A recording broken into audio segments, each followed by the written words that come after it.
একসময় যিনি নিজেকে তুলে ধরেছিলেন জুলাই আন্দোলনের সাহসী যোদ্ধা হিসেবে, আজ সেই পরিচয়ের আড়ালেই বেরিয়ে আসছে ভয়ঙ্কর এক প্রতারণার অভিযোগ। সামাজিক যোগাযোগ মাধ্যমে ভাইরাল হওয়া জুলাই যোদ্ধা সুরভি, যার নামের সঙ্গে এবার যুক্ত হলো 50 কোটি টাকা চাঁদাবাজির অভিযোগ। নাটকীয় এই ঘটনায় নতুন করে প্রশ্ন উঠছে, আন্দোলনের পরিচয় কি ব্যবহৃত হচ্ছে অপরাধের ঢাল হিসেবে?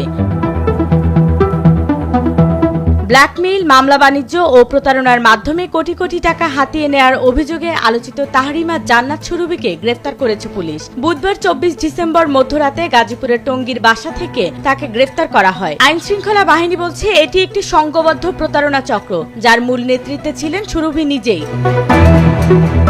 পুলিশ জানায়, সম্প্রতি গুলশানের এক ব্যবসায়ীকে জুলাই আন্দোলন সংক্রান্ত একটি হত্যা মামলায় জড়িয়ে দেওয়ার ভয় দেখিয়ে প্রায় 2.5 কোটি টাকা আদায় করা হয়। ধাপে ধাপে এই অর্থ আদায় করা হয় মীমাংসা করে দেওয়ার আশ্বাসে। মামলার ভয়, গ্রেপ্তার আতঙ্ক ও পুলিশি হয়রানির আশঙ্কা দেখিয়ে চক্রটি ভুক্তভোগীকে চাপে রাখে। তদন্তে আরো উঠে এসেছে, এই চক্রটি শুধু একটি ঘটনায় সীমাবদ্ধ নয়। পুলিশের ভাষ্য অনুযায়ী বিভিন্ন ভুক্তভোগীর কাছ থেকে ব্ল্যাকমেইলিং ও চাঁদাবাজির মাধ্যমে প্রায় 50 কোটি টাকা হাতিয়ে নেয়ার প্রাথমিক তথ্য মিলেছে। অভিযুক্তরা আন্দোলনের সময়কার ঘটনাগুলোকে পুঁজি করে একের পর এক মানুষকে ফাঁদে ফেলছে। প্রতারণার মূল হোতা তাহরিমা জান্নাত সুরভি গাজীপুরের ভাওয়াল বদরে আলম সরকারি কলেজের শিক্ষার্থী। সামাজিক যোগাযোগ মাধ্যমে ভাইরাল ভিডিও, বিতর্কিত বক্তব্য ও টার্গেট করা লাইভের মাধ্যমে তিনি পরিচিত মুখ হয়ে ওঠেন। অভিযোগ রয়েছে, এই ভাইরাল পরিচিতিকেই তিনি ব্যবহার করতেন প্রভাবশালী মহলের সঙ্গে যোগাযোগ তৈরিতে।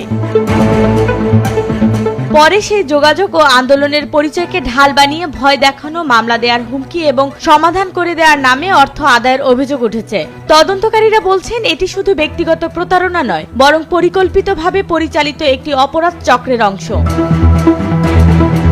আইন শৃঙ্খলা বাহিনী বলছে, গ্রেপ্তারের পর সুরভিকে জিজ্ঞাসাবাদ করা হচ্ছে এবং চক্রের অন্য সদস্যদের শনাক্তে অভিযান চলছে। এই ঘটনা আবারও মনে করিয়ে দেয়, আন্দোলনের আবেগ, সামাজিক যোগাযোগ মাধ্যমে পরিচিতি এবং জনসমর্থন যদি জবাবদিহির বাইরে থাকে, তবে তা অপরাধের হাতিয়ার হয়ে উঠতে পারে। সত্য উদ্ঘাটনে এখন তাকিয়ে সবাই তদন্তের দিকে।